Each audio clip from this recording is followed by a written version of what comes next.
Hi there, thanks for joining us for another message on ModPak, and in particular the grey tool trolley. So there's a couple of things that you really need to know about tool trolleys in the workshop.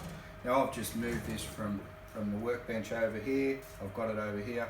So when you're moving it, make sure you've got it locked. I'll just unlock this now. And as we see, when it's locked, the drawers can't come open. When you've got it in the position that you want it to be in, lock it in the position. You've got two brakes here. They're both really important things. But one of the most important things is, let's just open one drawer at a time. We could put up to 45 kilos in each of the drawers.